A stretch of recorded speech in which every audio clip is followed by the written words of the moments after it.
Imagine a name that echoes like a thunderclap through the annals of American sports, a name that embodies not just skill but a seismic force of inspiration.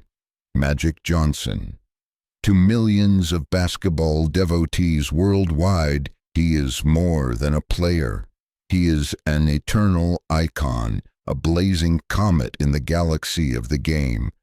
He did not merely play as the greatest point guard in history. He was a storm incarnate, electrifying every court he graced. As the pulsating soul of the Showtime era, he forged the Los Angeles Lakers into an unassailable dynasty, transforming basketball into a mesmerizing theater of wonder. Each arena became a sacred space aglow with the brilliance of his presence. His legacy is etched in numbers that do not just impress, they thunder with authority. 5 NBA championships, 3 MVP honors, 12 All-Star nods, over 17,000 points, and beyond 10,000 assists. These are not statistics, they are monuments to his greatness. Yet when destiny dealt a devastating blow, when the world whispered that his light would dim in the shadow of tragedy, Magic did not merely endure. He exploded back into the spotlight, crafting a financial empire valued at $1.5 billion, emerging as one of America's most formidable athlete entrepreneurs. But even titans bear scars. Beneath the glittering championships and towering success, there simmered deep wounds of illness, betrayal, profound loss, and a ferocious storm that nearly shattered his world. Now at 66, what fresh torment clings to him?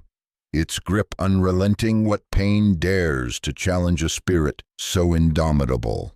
Born on August 14, 1959, in Lansing, Michigan, Magic Johnson came into a world of struggle, a tiny home overcrowded with 10 siblings where beds, blankets, and even the very air seemed scarce. In those early days, survival was a battle and dreams felt like distant stars. Building on the struggles that shadowed their every step, the Johnson family endured a poverty so relentless it seeped into the very walls of their home, staining every moment with its presence. Irvin Sr., Magic's father, toiled through endless hours at the General Motors plant, only to rise in the frigid pre-dawn at 4 o'clock in the morning to steer a garbage truck through the silent streets. Meanwhile, Christine, his mother, poured her strength into cleaning classrooms, her hands raw and aching from the grind. Magic once shared a memory that pierces the heart. I could feel my mother's exhaustion in the sigh that escaped her lips before I even saw her weary eyes. Poverty was not a visitor in their lives. It was a constant companion, sharing their meals, lingering in their cramped spaces where joy fought to breathe. Yet the true agony was not the empty stomachs or the biting cold. It was the bitter sting of shame. Between 1964 and 1967, young Magic joined his father on weekend trash routes, and it was not the icy bite of metal bins against his small hands that wounded him most. It was the piercing gazes of neighbors, the whispers of children on porches, that morphed into cruel giggles and finally into a nickname that branded him with Pain Trash Boy. How could words cut so deep? They were not spoken once, but echoed relentlessly, their rhythm a torment he could anticipate. Years later, he admitted that name clung to me, outlasting even the stench of garbage. Monday mornings turned into silent wars where he did not pray for good grades, but for the mercy of being unseen.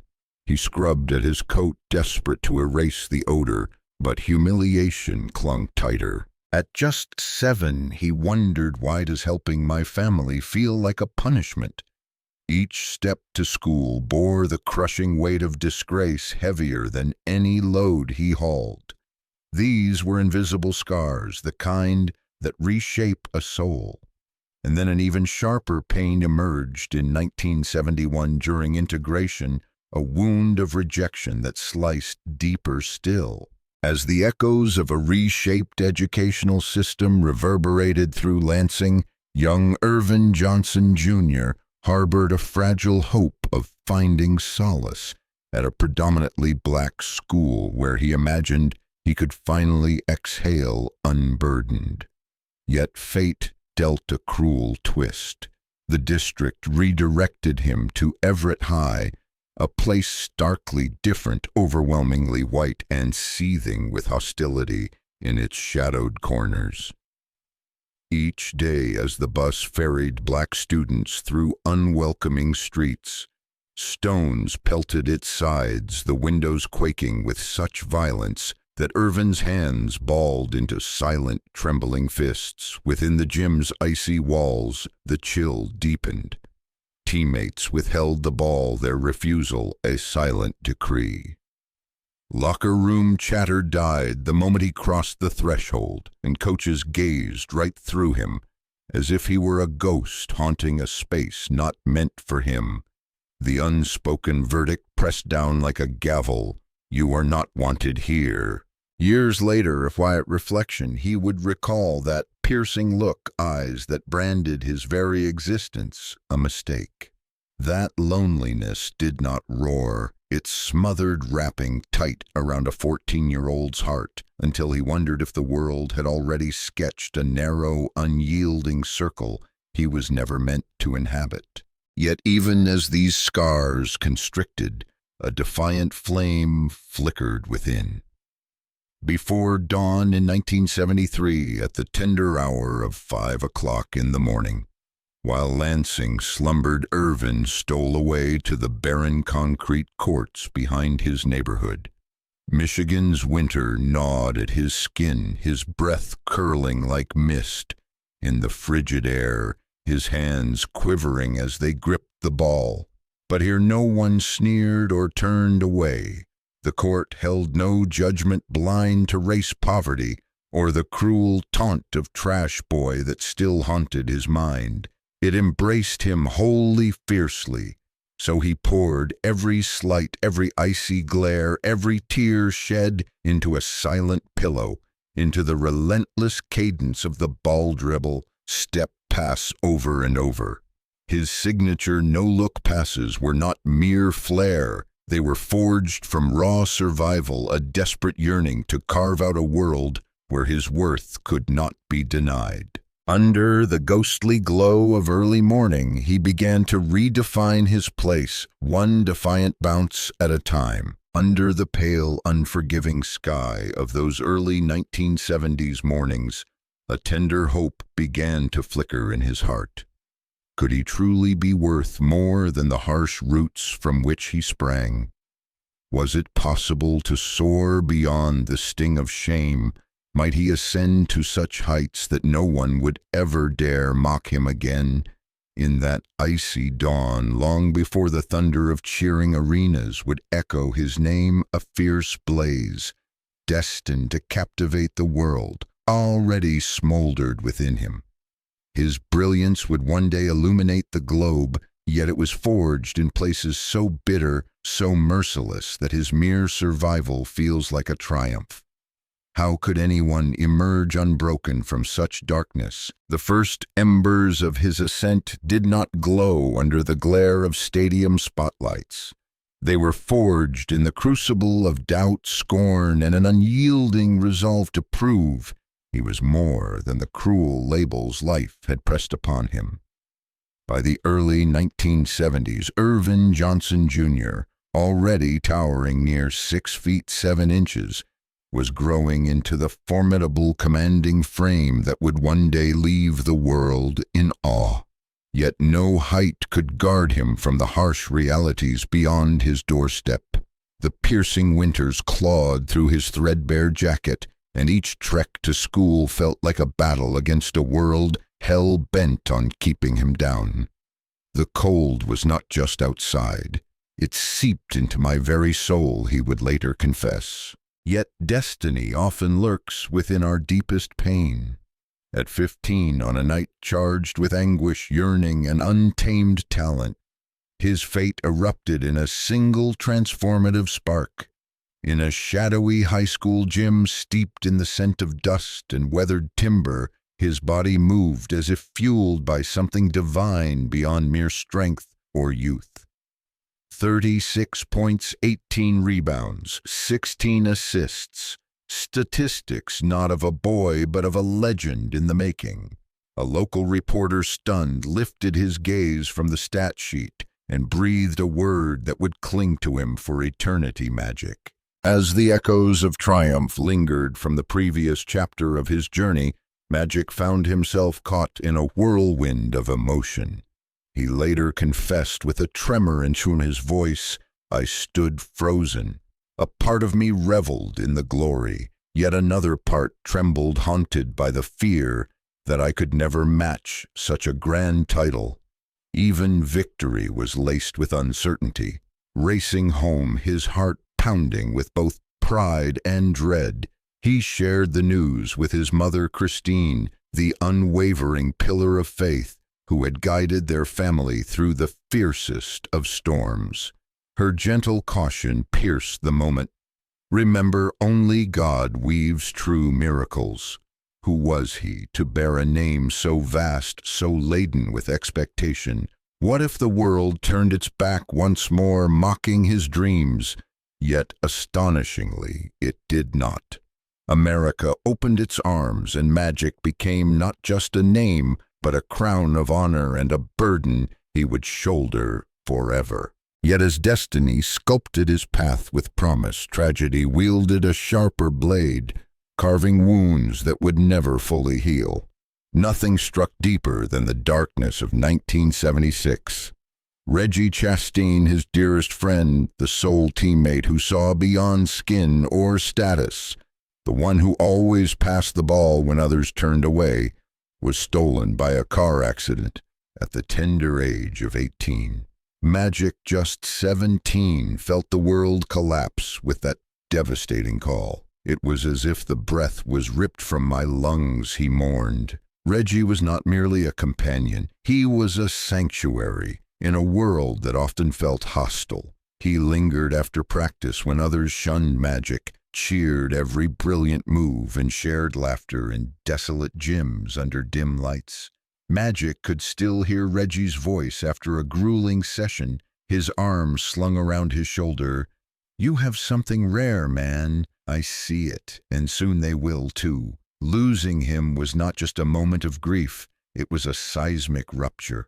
For weeks, Magic lingered by Reggie's empty locker, his fingers tracing the cold, unyielding metal, murmuring into the void, "I am still here, brother. I am not finished yet."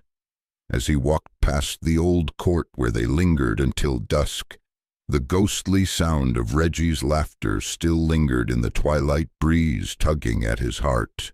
Grief, rather than breaking him, became a crucible. It tempered his spirit, honing his determination into a blade of unwavering purpose. When Everett High clinched the Michigan State Championship the following year, there were no wild cheers or triumphant fist pumps from him. Instead, with a quiet intensity, he raised the trophy skyward, a solemn gesture toward the heavens, as if presenting it to the friend who should have stood beside him. This was no mere triumph. It was a sacred promise kept.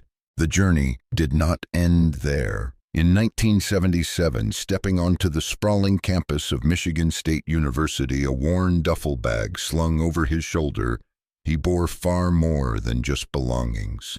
He carried the weight of every harsh taunt echoing from Lansing's streets, every frigid 5 o'clock in the morning practice where he toiled in solitude, every moment Reggie had bolstered his dreams, and every painful lesson of standing alone.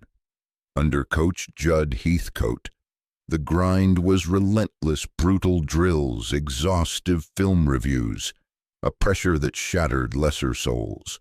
Yet he had already endured colder voids and deeper silences. Life's cruelties had sculpted him long before any coach's whistle ever could. Gradually, the world began to take notice. This was no ordinary talent. This was a storm forged by raw hunger, aching loss, and a fierce resolve to honor the one who first believed in his potential. By the time 1979 rolled around, bringing the iconic NCAA Finals clash with Larry Bird, he was not chasing fame or fleeting glory. He played for something greater, for destiny itself, for the solitary boy shivering through dawn practices, for the friend whose memory still haunted empty lockers, for every scar that had shaped him. And on that fateful night beneath glaring lights with a nation watching, he did not simply win. He dominated, he claimed his place. Building on the echoes of past struggles, the court transformed into a realm where Magic Johnson reigned supreme. His passion blazed with an intensity kindled in the frosty dawns of Lansing, a fire America was only now beginning to witness. For years, the desolate courts of Michigan had cradled a secret. True greatness is not born from ease or entitlement, but from hardship, scorn, and searing, unforgettable grief. Magic did not radiate brilliance because fate dealt him a gentle hand. He illuminated the world because life struck blow after blow, yet could not shatter his spirit. The universe had waged war against him, but now it would stand in awe of a scarred heart that refused to be diminished.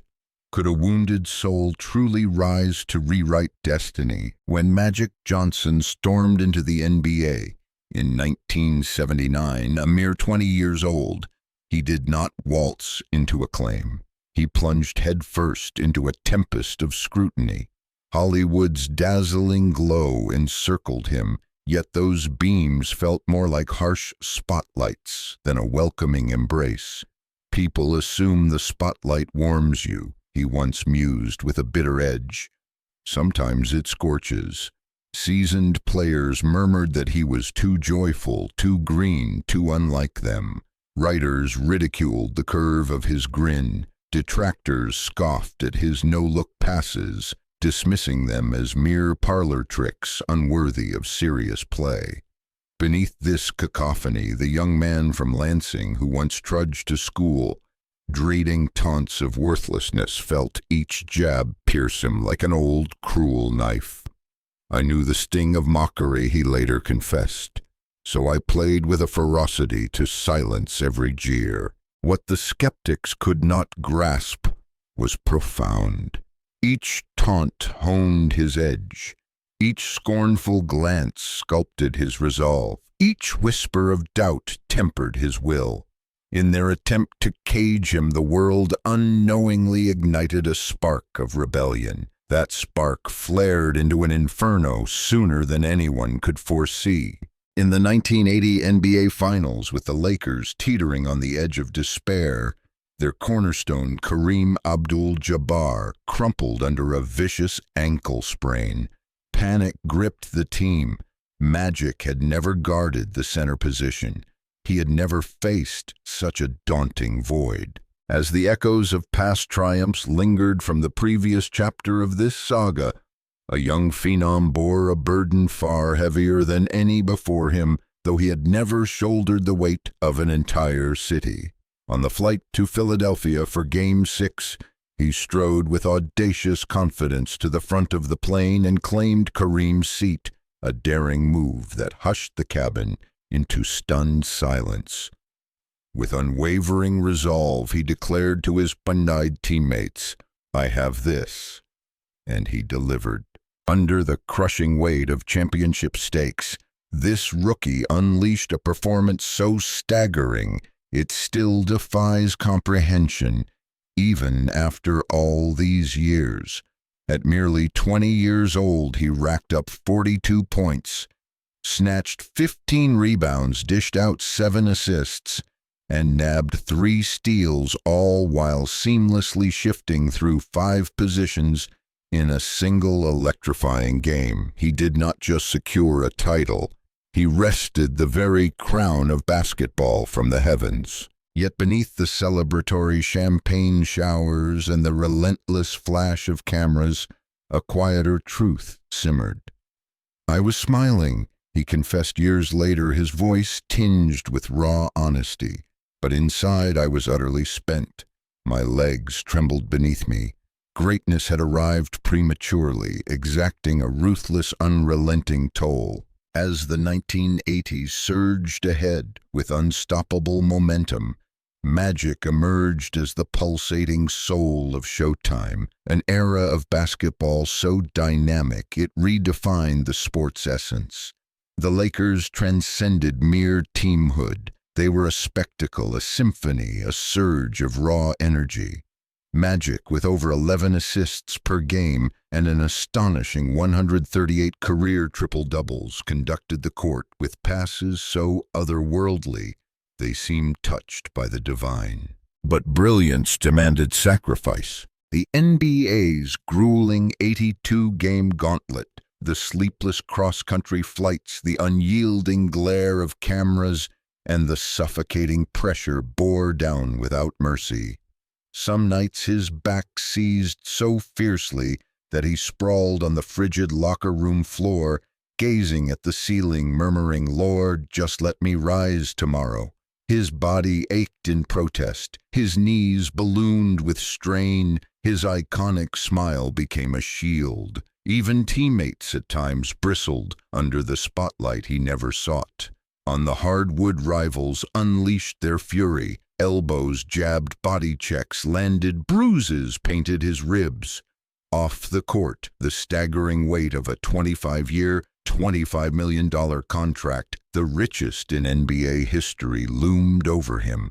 How could a young man barely past boyhood endure such a crucible? "I used to count every penny just to scrape together bus fare," he murmured, his voice barely above a whisper. "That fear gripped me tighter than any opponent on the court ever could."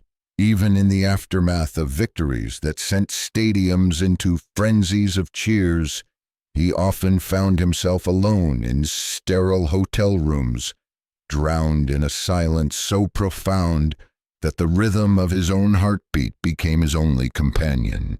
The world adored Magic. He reflected a trace of melancholy in his tone, but they never saw the loneliness that shadowed him. Yet amidst the crushing weight of expectation, the ache of solitude, and the sting of relentless pressure, he soared ever higher, ever brighter, ever fiercer. Showtime was not just a spectacle. It evolved into a dynasty, and Magic stood as its visionary creator. His legacy gleamed with 5 NBA championships, 3 MVP honors, 9 finals appearances, and 12 All-Star nods. He dominated the league in assists 4 times, orchestrated seasons with over 700 assists, and propelled the Lakers' value and fanbase to unprecedented heights. His game was not mere entertainment. It was a balm, a burst of light. The infectious joy he exuded on the court mended unseen wounds in others, a gift born from his own memories of a childhood steeped in struggle and shadow. By the late 1980s, he transcended superstardom. He became America's heartbeat, its electric charge, its unrivaled showman, its crowned monarch. Crowds roared his name with reverence. Children mimicked his no-look passes on cracked asphalt courts. Announcers hailed him as the most mesmerizing force basketball had ever witnessed. At the pinnacle of the sport, he seemed untouchable, invincible, a deity among mortals. But beneath the adulation, a fracture silently spread. A shadow, insidious and unyielding, began its approach. As the decade burned at its brightest, with Magic radiating at the zenith of human achievement, a darkness quiet as a whisper and near as a breath loomed to upend his world. It did not slink or hesitate. It struck, On November 7th, 1991, at the peak of his reign at just 32, Magic Johnson faced the cameras with the serene composure of a man bearing an unspoken burden. As the weight of the world seemed poised to shatter him, the room buzzed with anticipation. Reporters perched on the edge of their seats, pens poised for a predictable press conference. Yet, in a fleeting moment, a titan of the game bowed his gaze, and with a mere 12 words, he unleashed a seismic shockwave across the nation. Because of the HIV virus I have contracted, I must retire. Hands froze mid-note, pens tumbling to the floor. Camera lenses quivered as if unable to capture the gravity of the confession. A collective gasp tore through the space, raw and jagged, as though the very ground beneath had ruptured. Magic Johnson, a colossus who had thrived amid roaring crowds and nerve-wracking finals, now stood enveloped in a silence so piercing it seemed the universe itself held its breath. What deepened the chill of that quiet was the unforgiving context of 1991. HIV was not a condition to be understood. It was a specter to be dreaded. Medical science groped in the dark, offering no clear path. Misconceptions drowned out truth, and society branded a diagnosis as a final, merciless verdict. So the shockwave did not merely ripple, it erupted into chaos. News anchors faltered over their words. ESPN broadcasts halted abruptly mid-thought. Radio waves crackled with stunned disbelief. Barbershops fell silent, factory floors stilled, and locker rooms across the league turned to stone. The man whose flair had turned basketball into poetry was now in a cruel twist, cast as a harbinger of peril. Headlines cut deep like daggers of ink. Pundits debated if he should ever grace a court again. Whispers among peers hinted at refusal to share the same hardwood. A name once radiant with the magic of showtime became shackled to a virus shrouded in fear and ignorance. Beneath the public storm, a private burden gnawed at him, the realization that invincibility was a myth, that fame had once led him astray. I thought I was untouchable, he would later confess, voice heavy with regret. I was not living as a man ought to. Within the Lakers' sacred halls, the pain burrowed deeper. Teammates, once brothers in victory parades, now lingered in a fog of doubt. Their hands caught between reaching out and pulling back. Trainers wavered, coaches met his gaze with a heartbreaking mix of grief and bewilderment. In that once invincible locker room, the air grew heavy with unspoken questions. How could this happen to our hero? As the echoes of the previous chapter fade, we find Magic standing in the ruins of what once was his empire. His jersey, a sacred relic, hung undisturbed, swaying gently as if in silent grief for a fallen king. Just days before, he had been the heartbeat of a legendary reign. Now he wandered banished from the only refuge that had ever shielded him from life's storms. I believe basketball would be my constant, he confessed in a voice heavy with betrayal. Yet in a cruel twist it slipped away. What wounded him most was not the fading spotlight, but the hollow ache of losing his purpose, the game that had lifted him from the depths of poverty, scorn, and isolation. In that desolate silence, he confronted a bitter truth, perhaps the harshest lesson of all. It is not death that terrifies us, but the unknown. What do we fear more than what we cannot grasp? Yet he clawed his way back. In early 1992, the NBA extended an invitation to the All-Star Game, and Magic strode into the glare of the arena lights, resolute to defy the specter of fear. Victory, though, was tainted. Behind closed doors, players whispered their dissent. Radio waves crackled with outrage. Newspapers cast doubt on the league's wisdom. Still Magic answered with a blazing performance, 25 points, crowned All-Star MVP. The crowd roared as if beholding a phoenix rising from ashes. But ignorance lingers and prejudice clings even tighter. During comeback attempts in 1992 and 1996, murmurs trailed him like relentless shadows. Should he even be here? Is it safe? In the quiet corridors of arenas, he bore the sting of being feared by the very sport he had once set ablaze with brilliance. Then came the crushing blow of 1993 to 1994. He sought solace on the sidelines as head coach of the Lakers, yearning for a reunion with his past. It should have been a triumphant return. Instead, it crumbled.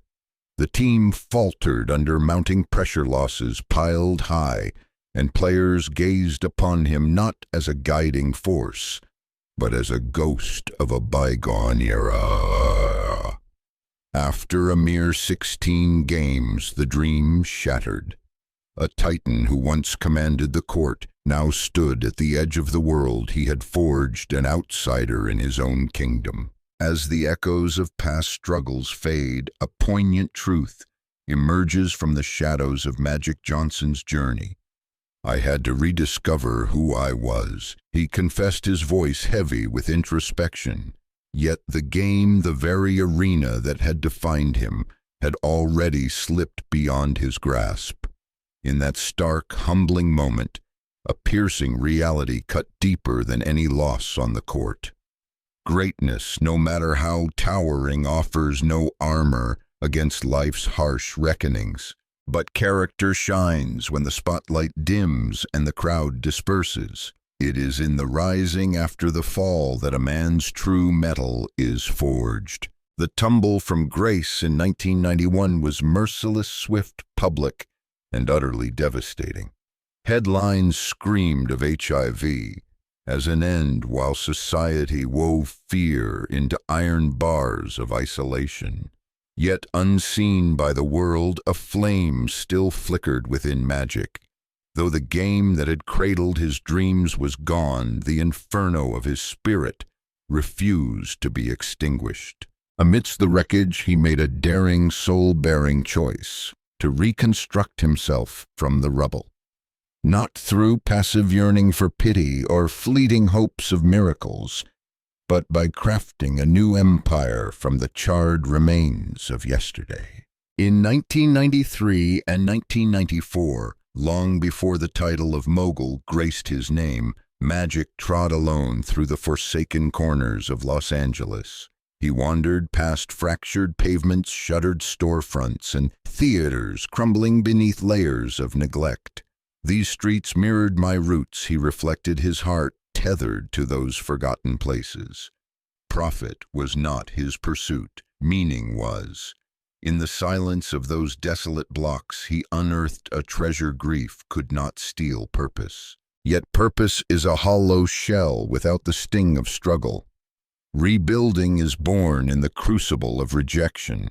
When Magic presented his vision in the mid-1990s, plans to resurrect theaters, rejuvenate businesses, and breathe life into overlooked neighborhoods, banks met him with cold dismissal. These areas are not worth the risk, executives droned. One sneered, stick to basketball. Another mocked premium coffee. Not for those people. Each rejection, Magic later revealed, struck like a fist, pushing him to the edge of doubt, as if emerging from the lingering echoes of past struggles.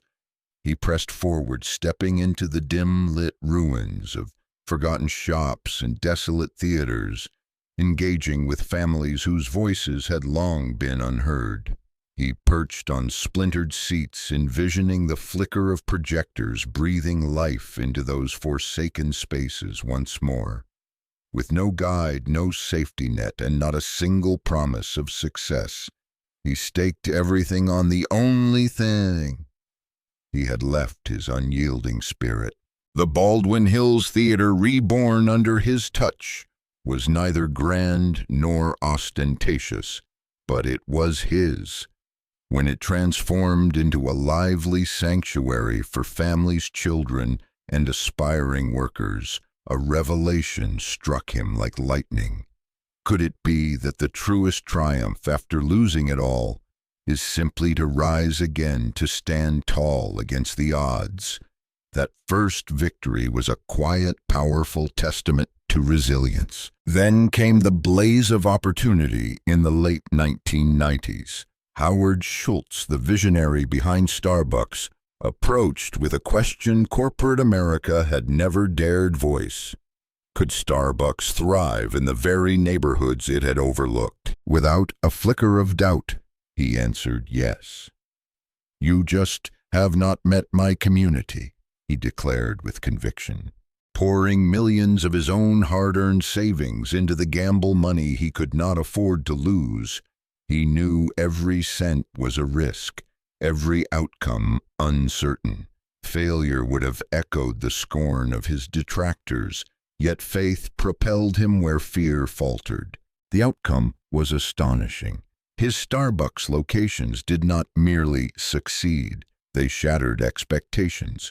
Sales soared, lines snaked around corners, and patrons flocked not just for coffee, but for a sense of dignity, security, and belonging. Howard Schultz himself confessed magic saw what we could not. When he sold his Starbucks stake in 2010 for $75 million in cash, it was not mere fortune. It was the hard-won reward for a man who dared to dream when the world turned its back. From those ashes, Magic Johnson Enterprises rose as a billion-dollar titan, revitalizing entire blocks, forging jobs, uplifting communities, and branching into Equitrust, a financial powerhouse overseeing over $14 billion in assets. Following the monumental strides of the previous years, a new pinnacle emerged in 2012 when Magic Johnson became part of a visionary group that acquired the Los Angeles Dodgers for nearly $2 billion. This was not just a transaction, it was a historic triumph in the realm of sports. Tears streamed down the faces of fans as they witnessed him stride onto the field, no longer a mere player but a titan of ownership, a craftsman of renewal, a beacon of hope reborn. His legacy expanded further with stakes in the Los Angeles Sparks LAFC, and in a groundbreaking 2023 deal, the Washington Commanders, for an unprecedented $6.05 billion in the NFL, a record that shattered expectations. Once derided as trash boy, once sidelined by fear and cruel misunderstanding, this same man now held court at the zenith of American sports. By 2025, Magic Johnson's net worth soared beyond $1.5 billion, a living testament to the truth that even a life shattered can be reconstructed into a towering edifice of success. In his own words, "Basketball turned me into magic, but losing it all forged me into a man." His vast empire was not erected on cheers or gleaming trophies. It was forged in the fires of rejection, tempered by unyielding discipline, fueled by raw courage, and sustained by a conviction born in the bleakest of nights that a fractured existence could be transformed into something magnificent. And transform it did. Magic did not merely rise, he soared to celestial heights. Yet beneath the glittering veneer of success, the scars etched into Magic Johnson's soul remain tender. Long before the thunderous cheers of arenas, before the accolades and the empire he would one day command, there was just Irvin, a young man with an earnest smile, a heart yearning for acceptance. In those tender, formative years, he found solace in Melissa Mitchell, a soul of gentle warmth who saw potential in him when he was merely a gangly dreamer with oversized hands and boundless aspirations, yet no assurance that the world would ever make space for his dreams. Their bond was not one of sweeping drama or grandeur, but a quiet, profound connection that anchored him amidst life's uncertainties. Building on the tender foundation of their early bond, the connection between Irvin and Melissa was a delicate tapestry woven from whispered late-night talks, bursts of shared joy, and the serene understanding of two youthful spirits who saw each other in ways too deep for words. For Irvin, whose childhood had been a battle against solitude, Melissa was a sanctuary, the first place where his weary heart could truly rest. Yet fate does not always show mercy to the fragile dreams of young lovers. As the years 1979 and 1980 roared into existence, the world around Irvin. Now magic surged forward with a ferocity no emotion could match. The glow of a rookie's promise morphed into the crushing weight of national scrutiny. Gone were the peaceful afternoons, replaced by the relentless glare of camera flashes. His days became a dizzying whirlwind of new cities, endless flights, corporate handshakes, and towering expectations no 20-year-old could fully grasp. Meanwhile, Melissa lingered in the life he was swiftly outgrowing.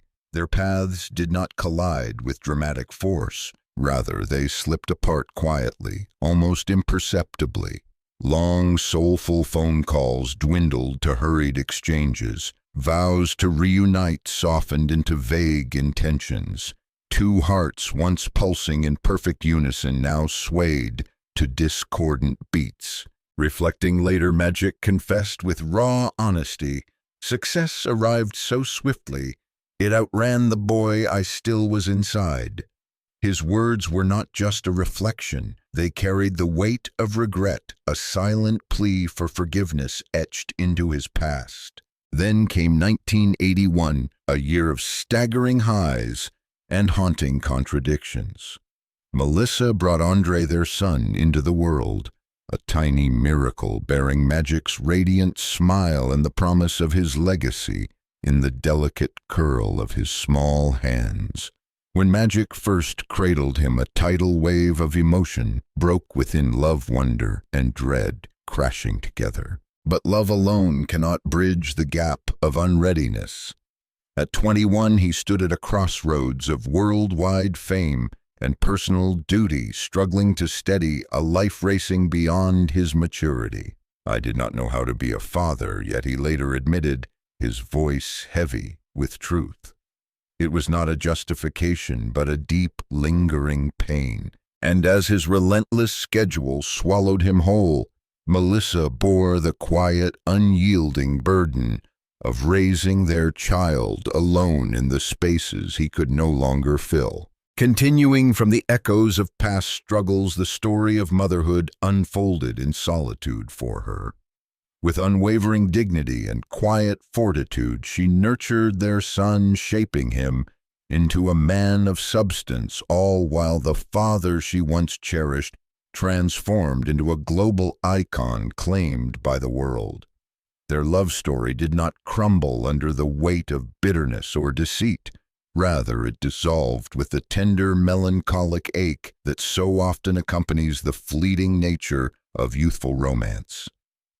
Two kind souls torn asunder by the relentless march of time and ill-fated circumstances. Yet the deepest scar Magic bore was not the end of their bond, but the haunting realization of moments lost forever with his son, those precious fleeting milestones, birthdays brimming with laughter, the first stumbling words, the initial tremors of fear, the tiny victories that define a child's world slipped through his fingers irretrievable.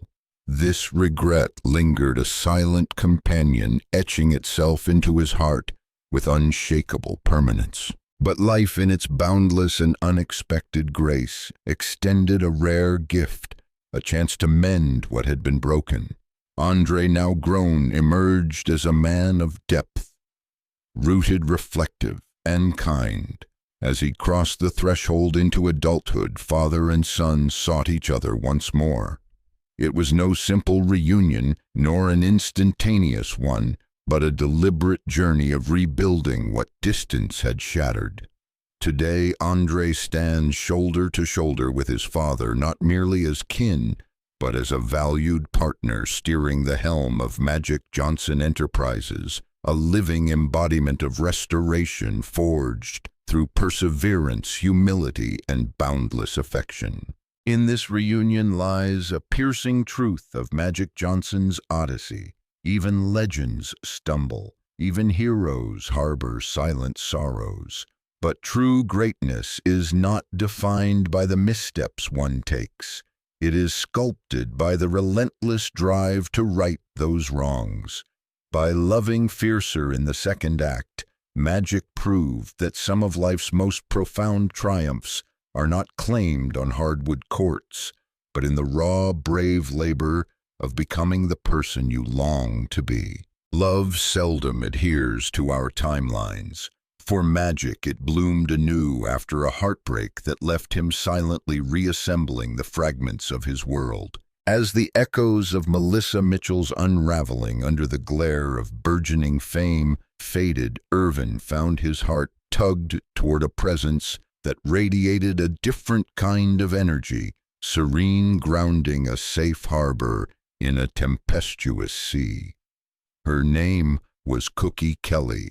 She was not captivated by the dazzling persona the world was starting to worship. She saw through the veneer and fell for the earnest, yearning young man hidden beneath the spotlight's harsh glow. Their paths crossed at Michigan State in the waning years of the 1970s. Two ambitious souls burdened with towering dreams and trembling doubts. What began as a simple camaraderie, late-night strolls across campus, shared meals in the bustling cafeteria, gentle laughter rippling through quiet dorm corridors, blossomed into a bond far deeper, almost sacred.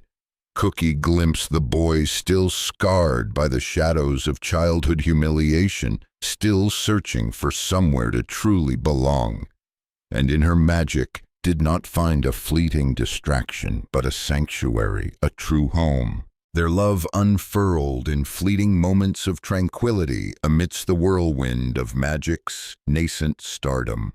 Through grueling travel, the intoxicating blur of early success, and the aching stretches of separation that felt like entire universes between them, Cookie stood as the unwavering calm at the eye of his storm. They drifted apart, then collided again, stumbling through missteps, but always choosing each other in a dance of imperfect devotion. After nearly a decade of fragmented chapters, they resolved to pen a lasting story. On September 14, 1991, surrounded by loved ones and guided by faith magic, and Cookie vowed eternity, their faces alight with relief and radiance. They had earned this peace after so much uncertainty. They adorned their new home with dreams, murmured secret plans only newlyweds share. And when Cookie learned she was carrying their first child, EJ, joy seemed to illuminate every nook of their world. Yet fate is often cruelest when happiness shines brightest. Just 7 weeks after their union, Magic entered their haven, bearing a truth so crushing it nearly shattered him. He had tested positive. Following the whirlwind of their early days, a darker chapter unfolded in 1991 when the specter of HIV loomed over their lives.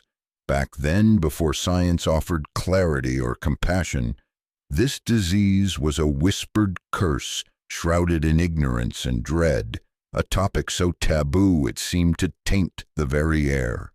For a woman carrying new life within her, the news struck like a thunderbolt, unraveling the fabric of her world. Cookie would later confess that it felt as though the earth itself had vanished beneath her, leaving her suspended in a void of uncertainty.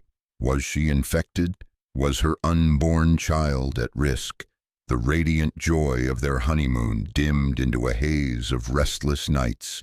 Fervent prayers whispered into the dark, and the agonizing wait for test results that held the power to either mend or destroy their fragile family. Magic lay awake, haunted by shadows, while Cookie struggled to draw each breath, her heart a captive to fear. In the dead of night, at 2 o'clock in the morning, they huddled together on the couch, grasping for hope in the oppressive silence. Beyond their walls, chaos reigned. Reporters besieged their home, pundits spun reckless theories, and strangers cast vicious judgments. Cookie bore the brunt of public scorn, accused of clinging to magic for shallow reasons like fame or wealth. They were wrong, painfully wrong. Yet her resolve never wavered. Her love for him, her faith in their sacred bond, fueled her fight against a world that branded their union as hopeless. When the test results finally arrived, Cookie clear, the baby safe. The wave of relief was profound, like a rebirth. Tears flowed until they were spent. But survival was not the end of their tempest. It was merely the beginning of learning to sail through its relentless gales. Cookie, meanwhile, wrestled with her own burdens, bone-deep weariness, gnawing anxiety, and the Herculean task of safeguarding her child while sheltering her husband from the world's cruelty. Some nights they turned away from each other in bed, the weight of unspoken fears too heavy to voice. Could they endure this unending storm together, or would it tear at the seams of their love? As the echoes of past struggles lingered from the previous chapter, there were nights when they knelt together in prayer, their hands clasped tightly, vowing to rebuild a life even when the path forward was shrouded in uncertainty. Gradually, through the sterile halls of doctors' offices, through the raw honesty of counseling sessions, and through the shared weight of grief, they began to carve a way back to each other. Cookie emerged as their unwavering rock, her resilience, a lighthouse in the storm. Magic, in turn, bared his soul, his openness becoming the tender thread that stitched their intimacy anew.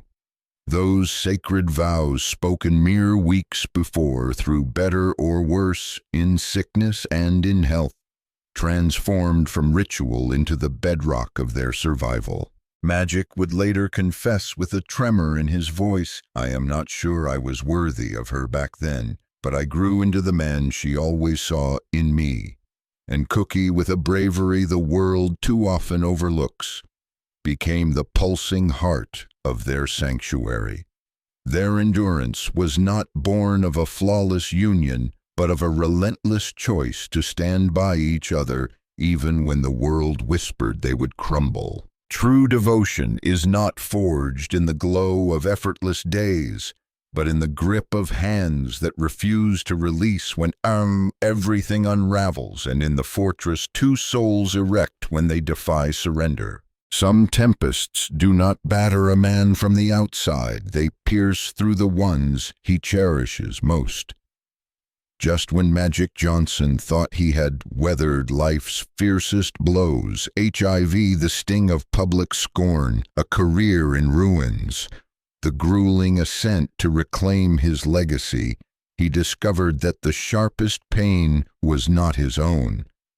It was watching his children bear wounds he could not shield them from. For no matter how mighty a man grows, what trial cuts deeper than seeing your child face a world that might reject them, or enduring the agonizing night when their very existence teeters on the edge? As the fragile thread of life continued to weave its intricate pattern, a silent tempest crept into Magic's world, unannounced and transformative. It was 2013 when a revelation struck with the power to redefine family bonds forever. His son EJ, born in 1992, the very child he once held with quivering hands, in a hospital room brimming with dreams sat before him, bearing a truth that required courage far surpassing any court victory. With a trembling breath and resolute heart, EJ shared his identity. He was gay. There was no defiance in his voice, no rebellion, only the raw, tender honesty of someone who chose authenticity over the shadow of fear. Magic had always seen himself as a devoted father, yet this moment paralyzed him, unearthing long-buried echoes of his own past. Memories of harsh taunts, piercing glares, and the ache of standing apart in a world quick to wound surged to the surface. Could he shield his son from such cruelty? His dread was not for EJ's truth, but for the pain a merciless society might unleash. I could not bear the thought of EJ enduring the scars I carry. He later confessed, his voice heavy with a father's anguish. I just wanted to protect my boy from the world's sharp edges. Before words could form, Cookie's gentle hand rested on his arm, a quiet strength that could steady even the fiercest storm. This is our son, she murmured, her words a lifeline. Love him now, understand him in time. Those words became their family's compass. So Magic moved forward, tentative, flawed, but resolute. He listened intently, asked with care, and strove to grow.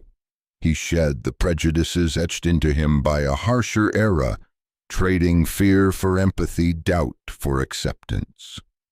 Slowly, exquisitely, the chasm between father and son vanished. Years later, with a voice softened by pride, Magic reflected, EJ did not just reveal himself. He taught me how to truly mature. Their unbreakable bond now stands as a profound testament to Magic's journey of heart and spirit. Continuing from the journey of a man whose legacy transcends stardom, we delve deeper into the transformation of a father stretching the boundaries of his heart. Yet the next tempest did not creep in with a whisper.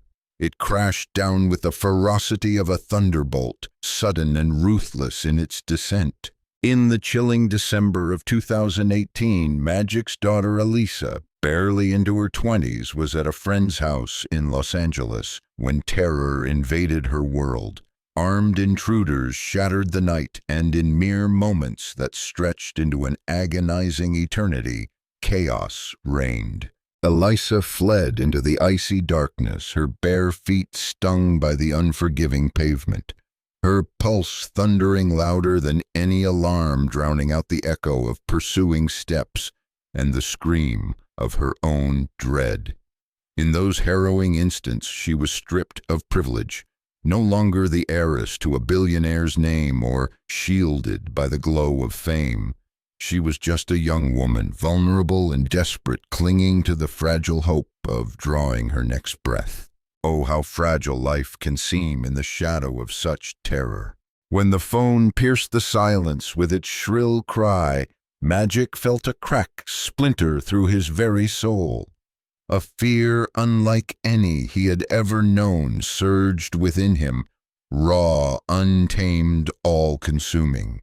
Hearing Elisa's quivering voice, her brave facade crumbling beneath uncontrollable tremors, tore down every wall he had ever erected around his heart. I have never felt so powerless, he confessed later, his voice heavy with anguish.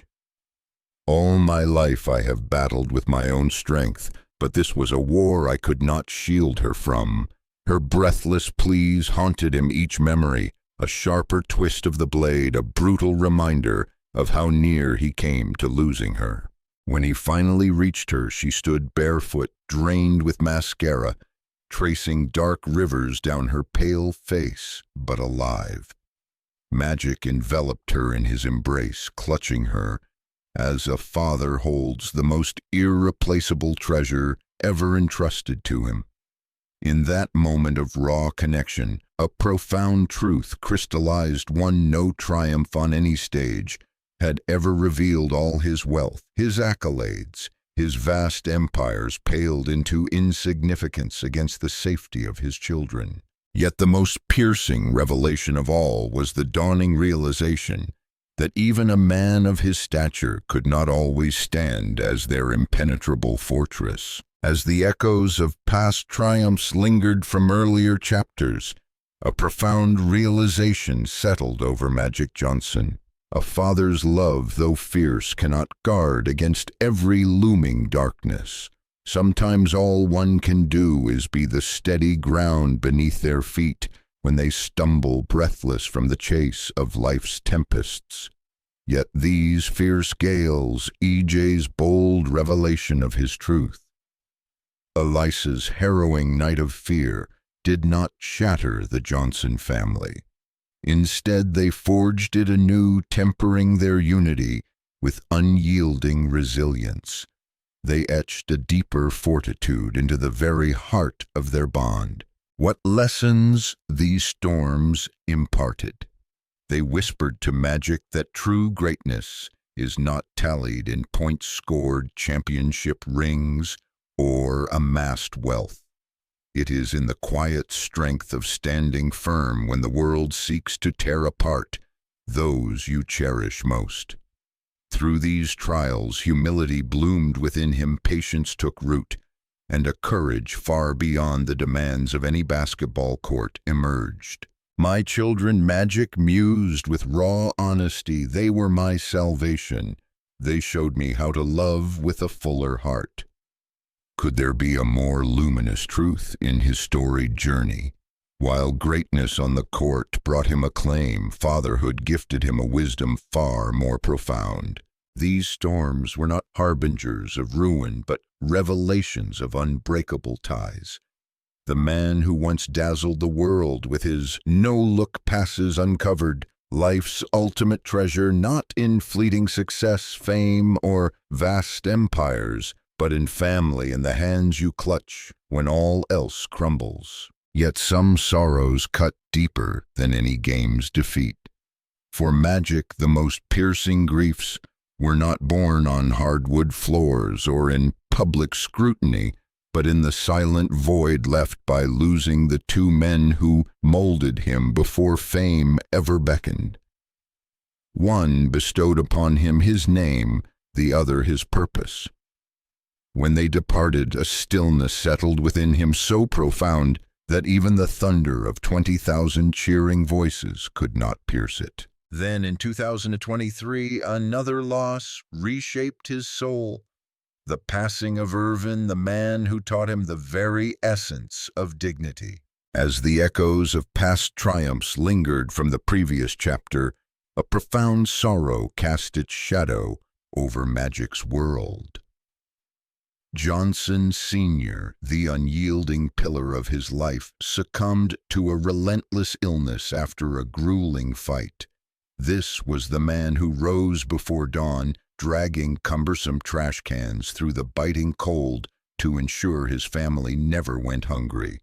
He would return home steeped in the scent of diesel and steel, yet bearing a quiet dignity instead of grievances. Magic could still conjure those frigid mornings nestled beside his father in the truck's cab, marveling at the sheer fortitude of the man he revered, a titan who hefted burdens far beyond his frame with an unshakable resolve that seemed unbreakable. My father never uttered a word of complaint, Magic would recall with a tremor in his voice. He simply toiled, loved, and taught through his actions. Yet in those final heart-wrenching months, the once invincible figure withered. Magic found himself clasping the very hands that had once steadied his own on a basketball, hands now frail, quivering, and spent.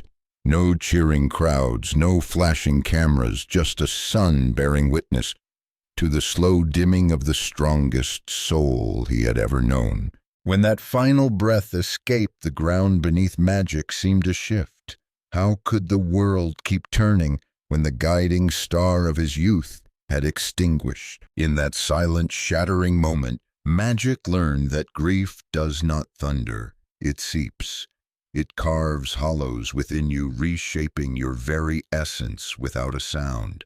For the first time, he faced the daunting path ahead, without the steadfast presence that had always walked beside him.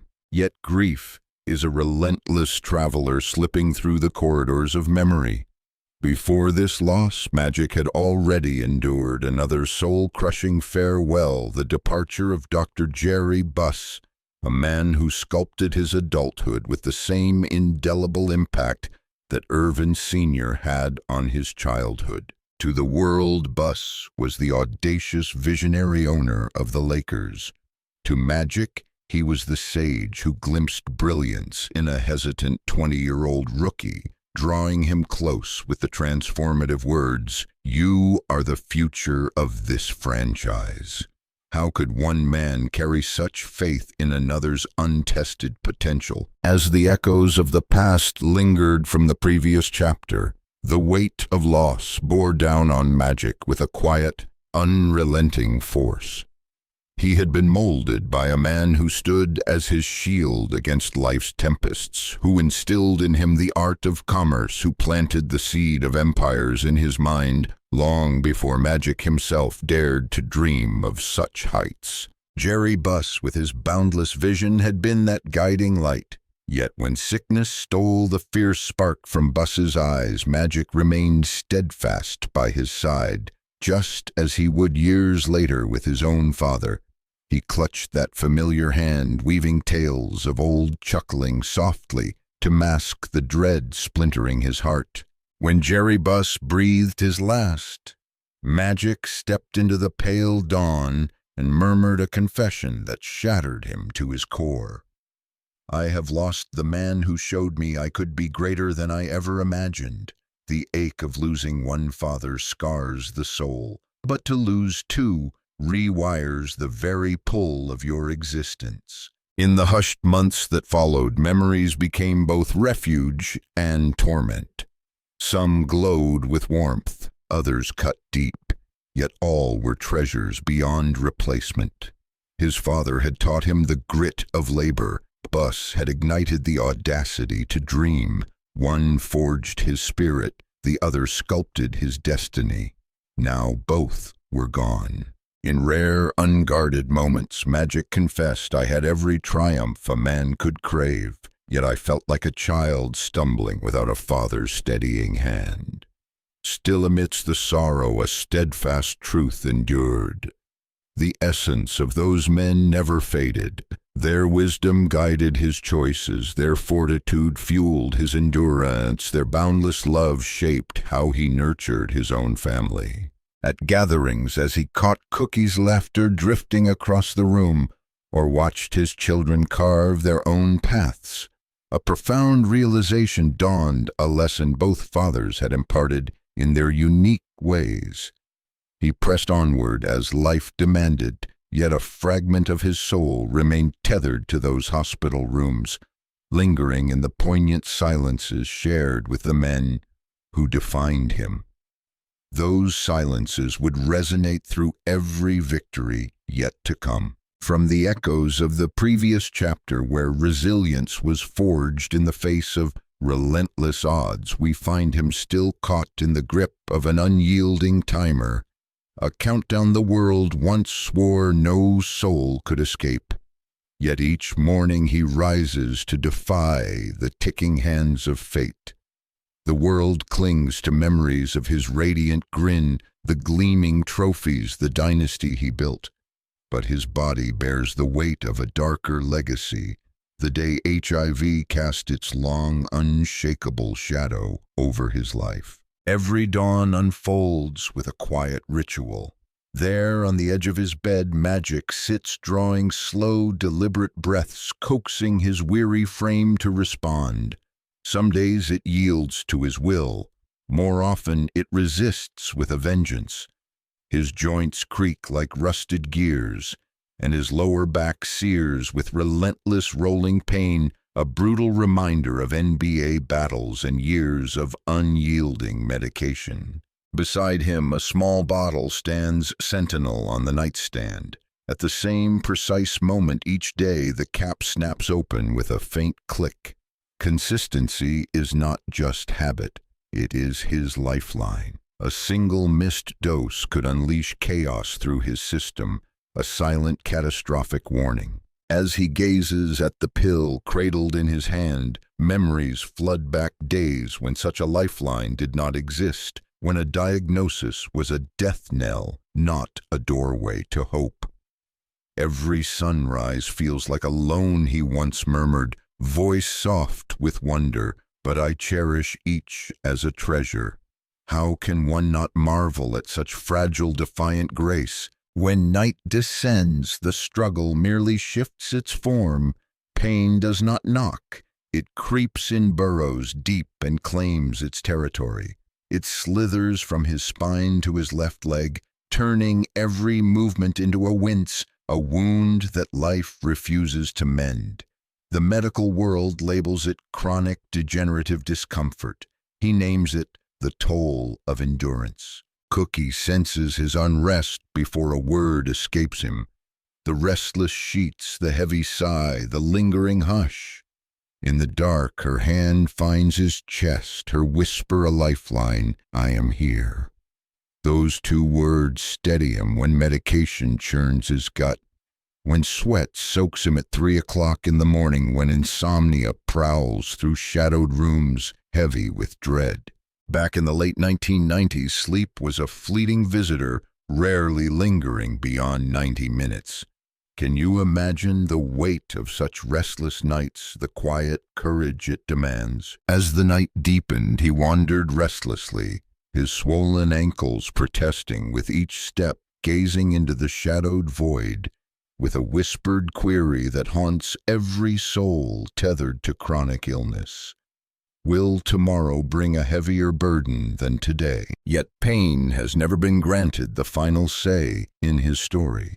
Before the first hints of dawn, the gym's harsh lights sputter to life, casting a cold, unyielding glow.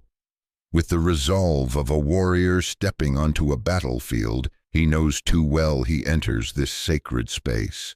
The treadmill hums, starting slow, then quickening its pace. Beads of sweat form at his brow. His breathing finds a steady rhythm. Motion does not obliterate the pain, but it diminishes its cruel grip. Every mile I conquer, he once declared with fierce determination, is a mile this virus cannot claim as its own. After the cardio battle, he stretches, lifts weights, and then ventures outside for a long walk, where the tender morning light feels like a silent triumph. Observers remark how youthful he appears with each passing year. He offers a gentle smile, though inwardly he carries the weight of truth. Every powerful image the world admires is forged from countless hidden struggles, moments of vulnerability he has faced in solitude. Then there are the hospital rooms, 214, 306, 112 each, etched in memory, each charged with tension, each a stark reminder that life is measured in numbers and markers most will never comprehend. Yet through every piercing needle, every invasive scan, every endless night, he rises anew, not for accolades, not for fame, but for those who draw hope from his resilience. The aging fan battling weary bones, the parent wrestling with hypertension, the man silenced by the stigma of HIV, the cancer warrior choking down bitter medicine. He rises for them. His strength is understated, modest, yet fiercely earned. The pill swallowed precisely on time, the walk endured despite throbbing pain, the smile given even after a night of torment. True strength, he once mused, is not found in the days you feel invincible. It is in choosing to carry on when you feel utterly broken. And so he does. At the heart of his odyssey lies a profound truth. Championships crowned him a legend while business ventures forged his power. Yet it is survival, unyielding, faithful, and fiercely brave that renders him truly remarkable. Illness may cast its shadow, but it does not shape his essence. Courage does. Each dawn, as Magic Johnson greets the day with a deliberate breath, Reaching for the pill that secures another tomorrow, the battle rages on. Not for glory, nor for the annals of history, but for the sheer raw essence of life itself. What drives a man to fight so relentlessly for each fleeting moment? Now at 66, Magic Johnson occupies a realm of human triumph so rare it borders on the mythical. He is among the scant few who have reinvented themselves time and again until the world could no longer cling to its skepticism. His fortune, soaring beyond $1.5 billion, stands not as a symbol of opulence, but as a testament to what an indomitable spirit can wrest from the cruelest of origins. It is a legacy etched in grit and resolve. His primary haven, a multi-million-dollar estate in Beverly Hills, lies cloaked behind guarded gates and impeccably trimmed hedges.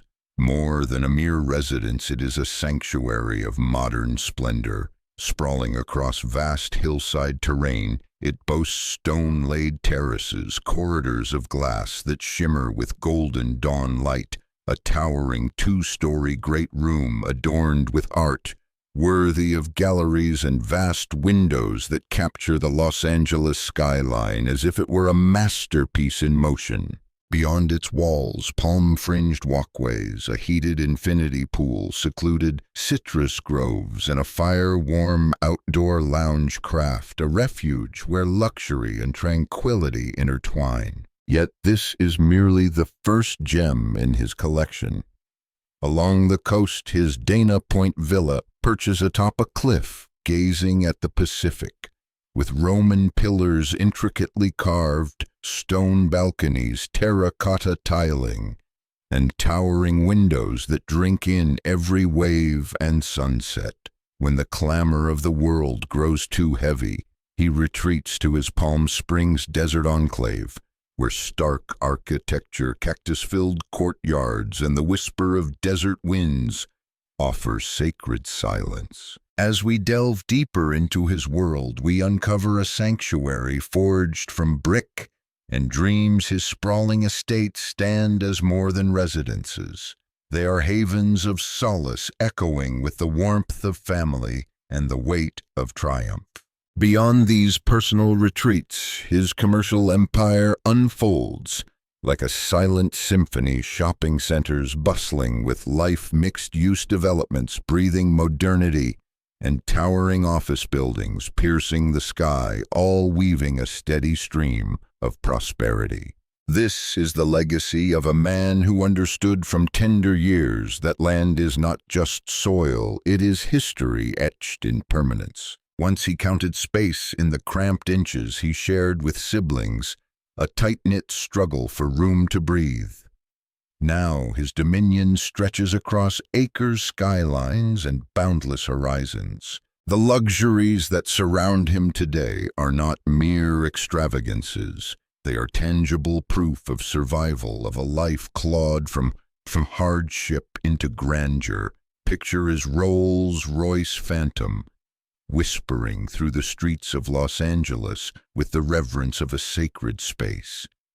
In his garage, a Mercedes Maybach S680 rests like a masterpiece of elegance carved from steel, while a Bentley Continental GT roars with the grace of an operatic crescendo. Within a leather-clad sanctuary, he safeguards a collection of time itself. Horological treasures like Patek Philippe, Grand Complications, Audemars, Piguet Royal Oaks, and rare Rolex Day-Date and Daytona variants, each a testament to the precision he chased through decades of grit. For journeys afar, Gulfstream jets lift him above the clouds, a necessity for a life that dances between boardrooms, stadiums, and charity galas nationwide.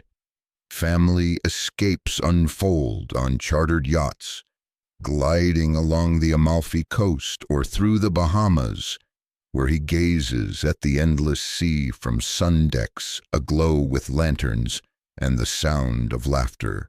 Private chefs craft culinary art wine rooms brim with vintage allure home theaters, cocoon in velvet luxury, and walk-in dressing suites rival royal chambers. Art wings curated by the finest minds adorn his spaces with beauty.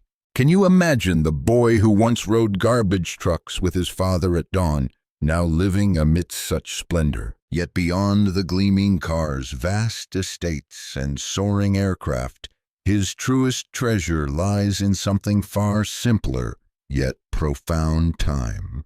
Time to savor sunsets he once feared he would never witness, time to breathe in a life well earned. And still the empire that truly defines him rises not from gold but from intellect and instinct. Magic Johnson Enterprises, a monument to vision and will, following the monumental strides in reshaping American business landscapes, from revitalizing forgotten movie theaters to igniting life in neglected neighborhoods with Starbucks and spearheading transformative real estate projects. His influence echoes through ownership in iconic teams like the Dodgers, Sparks, LAFC, and Commanders franchises now valued in billions, molded by his unyielding vision. Yet beneath the glare of these achievements lies a softer, more profound commitment, a duty to give back. Through his foundation and personal generosity, he channels millions into HIV awareness, accessible healthcare scholarships, youth initiatives, and community upliftment. Though he shies away from public declarations, his quiet support for families grappling with chronic illness reveals a man who knows the weight of silent struggles, offering not just aid, but empathy born from experience. His life murmurs a timeless lesson: success is hollow if it does not elevate others. But where does true magic reside, if not in the sanctuary of home? It blooms in the tender dawn hours spent with Cookie, in leisurely breakfasts, gazing over rolling hills in the warmth of his voice as he speaks to EJ, brimming with pride and gratitude for the winding path they have traveled together. It shines in his encouragement of Elisa's newfound independence, in celebrating her recovery with a heart full of hope. And it stands firm in Andre, no longer just a son, but a steadfast ally, co-crafting the Johnson legacy for future generations. Magic often muses on safeguarding their tomorrow, meticulously planning inheritances, fortifying generational wealth, ensuring Cookie and the children are cared for when he is no longer here. These are not the acts of a man hungry for control, but of one who has stared fragility in the face, who knows love is not merely emotion, it is foresight. With disciplined routines of medication, exercise, and rest, he presses on his spirit, only growing more resolute with time. Each breath he takes is deeper, each reflection more profound. As we delve deeper into the essence of this remarkable journey, we uncover a love that burns fiercer, a spirit that soars higher, and finally the profound truth at the core of his narrative. Magic Johnson's story transcends the boundaries of basketball, wealth, or survival. It stands as a powerful monument to the boundless potential of the human spirit to ascend, to rise from the depths of poverty, to stand tall against the harsh glare of public scrutiny, to overcome the shadow of illness, to conquer fear itself, and to rise repeatedly until the world no longer recalls the young boy ridiculed on street corners, but celebrates the indomitable man who refused to be confined by any single chapter of his life. His path illuminates a vital truth. Health is a treasure beyond measure. Every choice carries weight. Awareness can be a lifeline, and true courage is born from raw honesty. Honesty with ourselves, with those we cherish, with the futures we strive to safeguard. His life whispers a gentle yet urgent plea to nurture our bodies, to face our vulnerabilities, to speak candidly about our well-being, and to embrace responsibility without the burden of shame or dread. Not because we are flawless, but because we are beautifully human and life calls for our tender care. Have you ever paused to consider what legacy of strength could your own honesty inspire? As we close this chapter, we extend our deepest gratitude to you for joining us on this moving journey. If Magic Johnson's story has stirred your heart, ignited inspiration, or reminded you of your own resilience, we invite you to like, comment, share, and subscribe to our channel at Golden American Stars. Your support honors a life not defined by accolades, but by profound transformation. From our family to yours, we wish you endless health, unshakable peace, enduring strength, and overflowing abundance. May each dawn greet you with kindness. May every trial unveil your inner fortitude, and may you always hold fast to the truth that no matter your starting point, you possess the power to rise into a life beyond your wildest dreams.